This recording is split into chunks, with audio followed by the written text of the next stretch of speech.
Hi everyone, my name is Julian and currently a BBA HR student.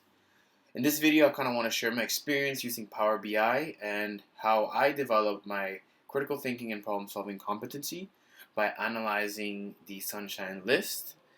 Now, the Sunshine List essentially is a list that mandates the disclosure of names and salaries of public sector employees earning over a certain amount of money, which would be $100,000 a salary per year.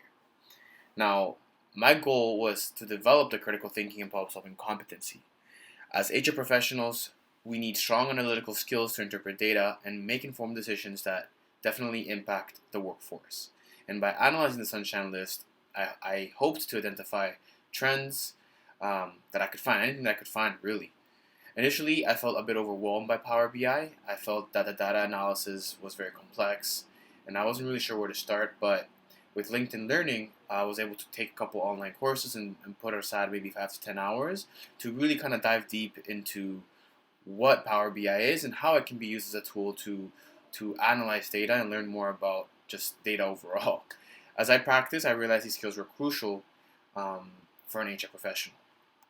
Once I became comfortable with Power BI, the real challenge began, which was analyzing the Sunshine List. After importing and cleaning the data and having some inconsistencies and errors, I eventually started exploring and thinking, like, how do I get the information, how do I ask the right questions? And this is where really like my critical thinking came into play. I didn't just look at raw numbers. I asked questions as to, like which departments are, I guess, consistently receiving more recognition. Are there trends that I can kind of see with where certain sectors performing better than others? Are there biases in the data?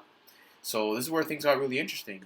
There was a 20% increase in people making more than six figures from last year. And what I found really interesting was that 95% of that growth was in the school board sector. And in the school board sector specifically, it's like what I saw was teacher salaries accounted for 92% of the increase.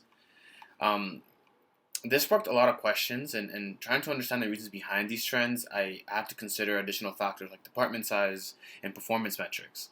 This is where critical thinking became very essential. Furthermore, I feel like this really taught me that critical thinking isn't just about finding solutions; it's about questioning assumptions and exploring the unexpected. And in human resources, these skills are crucial for making data-driven decisions that would benefit the workforce overall, and this could really just impact the long-term success of a business as well. Thank you everyone for listening to my how I develop my competency, and I appreciate your time.